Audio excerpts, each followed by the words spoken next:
Bonjour à tous, bonjour à toutes, ici Alioche pour une nouvelle vidéo de Art of War 3. Une vidéo du tournoi en cours, donc un tournoi naval sur lequel il faut récupérer 10 points, enfin 10 zones avant votre adversaire. Et sur ce tournoi, donc j'ai eu beaucoup de parties qui ont été extrêmement rapides, on va dire ça comme ça. Soit dans un sens, soit dans l'autre. Et donc, je voulais vous montrer celle-là qui est beaucoup plus équilibrée. J'ai essayé de lancer un nouveau déploiement. Donc c'est pour ça que je voudrais que vous puissiez le regarder. Je lance le QG2, je lance l'usine de véhicules niveau 1 pendant le mode de déploiement. Et donc, l'objectif c'est de se sortir de chantier naval le plus tôt possible. Donc je n'ai qu'une baraque. Pas sûr que ça me fasse gagner énormément et on va sortir du coup un boost doré d'entraînement pour essayer de rattraper le fait que j'ai qu'une seule baraque. Voilà. Maintenant il faut absolument que je prenne la vision sur la mer parce que là je peux toujours pas poser mon chantier naval vu que je n'ai pas la vision, alors que dans 3 secondes, voilà, hop, là maintenant je devrais pouvoir poser mon chantier naval. Mais j'ai pas la vision, donc il faut absolument que je rétablisse ça. Surtout, si on n'est pas assez au bord, j'aurais pu construire mon usine de véhicules plus au bord, elle m'aurait peut-être donné la vision, mais sinon, envoyer un fantassin, ce que je disais, pour prendre la vision. Avant de me lancer plus en avant dans la partie, surtout pensez à poser un like, un commentaire, abonnez-vous à ma chaîne, mettez en place une notification, ça m'aidera pour le développement, ça me motive énormément. On va retourner dans la partie. Sur cette carte, même si c'est une carte navale, moi je conseille fortement de faire pas mal de fantassins pour essayer de récupérer les conteneurs. Ça va permettre un développement beaucoup plus rapide de la base et donc ça va se retrouver au niveau du naval. Et pour information, vu qu'on est sur le tournoi et vu qu'on est sur un tournoi naval qui est sur de la rapidité, ben voilà, on a en face de nous un rebelle. Je rappelle que pendant le tournoi, on ne peut pas savoir qui est notre adversaire. Et en fait, vu qu'on est sur un tournoi qui est de rapidité, je me suis déjà pris un rush caïman où j'avais 3 caïmans qui arrivaient sur moi alors que je lançais la construction de mon premier chantier naval. Et ben les confédérés en fait sont un petit peu désavantagés, même si ça les empêche pas de très bien se défendre et même de gagner ce tournoi. J'ai déjà perdu contre des confédérés, notamment en prenant un rush hammer. Voilà. Et pour éviter ça, je fais quand même une tourelle de défense, donc un mirador et une tourelle à canon, ce qui va me permettre d'éviter ce genre de cheese. Voilà. Quand on prend une zone, on a un conteneur qui pop, donc ça nous fait à peu près 200 ressources. Et on peut voir que mon adversaire, lui, fait plein de caïmans. Il doit faire que ça. Moi, je lance une amélioration de mon chantier naval au niveau 2. Et on va essayer de se lancer dans un combat. Et pour le moment, l'adversaire, lui, ne veut pas y aller. Et voilà, il a essayé de scouter, mais ça c'est pas passé. Heureusement que j'ai la défense. Et moi de mon côté, j'ai réussi à passer un fantassin pour essayer de prendre la vision. Voilà, je prends légèrement l'avantage en passant à 2 contre 1 point de contrôle. Et on peut voir que là il y a énormément de caïmans. Je suis vraiment en désavantage. Et c'est pour ça que je sors mon premier alligator. J'ai décidé de partir. Et c'est surtout pour ça que je lance un autre lance-torpille. C'est que là mon adversaire a énormément de caïmans. J'en ai vu au moins une dizaine, mais on va le voir tout de suite quand je vais partir à l'affrontement. À mon avis, il en a plus que ça. Je pense qu'il en a une bonne quinzaine, voire plus. C'est assez impressionnant, faudrait s'amuser à compter.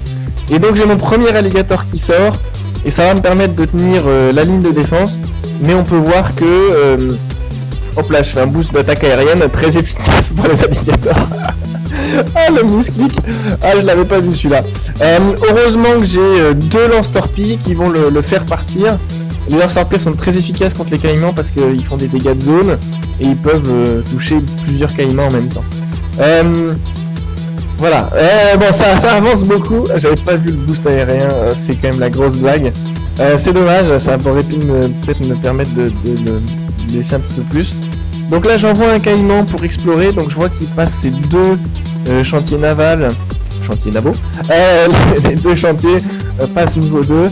Et je vais aller dans le coin pour essayer de scouter au maximum sa base. Pour le moment, je vois rien, je vois pas d'usine de production de véhicules.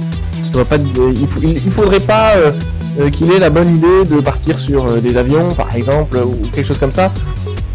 Les alligators défendent contre les avions, mais c'est vrai que si part là-dessus, je pourrais complètement me faire avoir.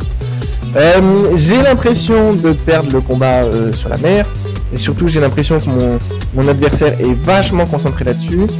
Et donc là on va refaire le même combat que tout à l'heure, mais on va avoir 2 alligators, et on va faire un boss d'attaque marine, doré.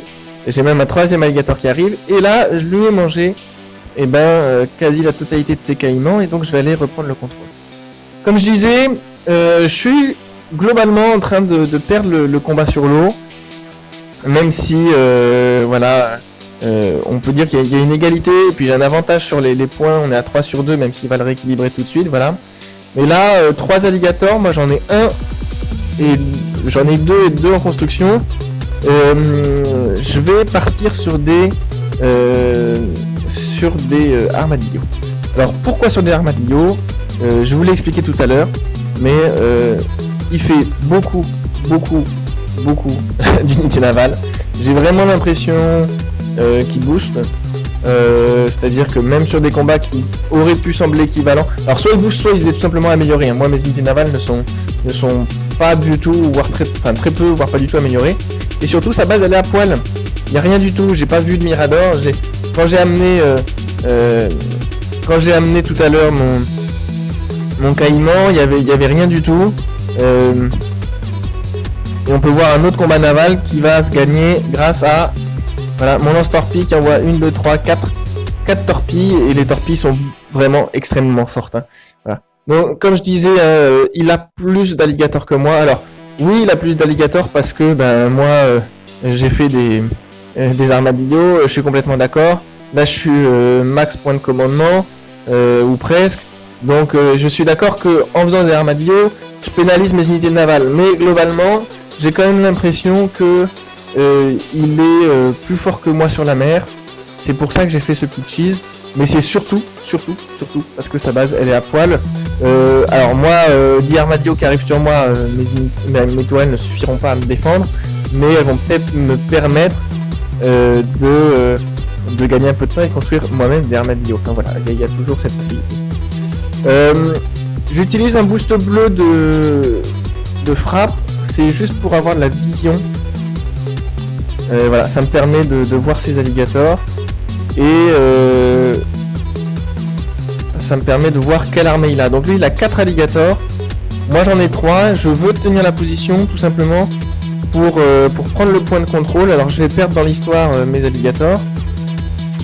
Je rappelle que les alligators ne peuvent pas tirer derrière eux, et contrairement au caïman. Pourquoi je veux prendre ce point de contrôle? C'est que je garde l'avantage comme ça, ça lui met énormément de pression, je suis à 5 sur 10, il est à 3 sur 10.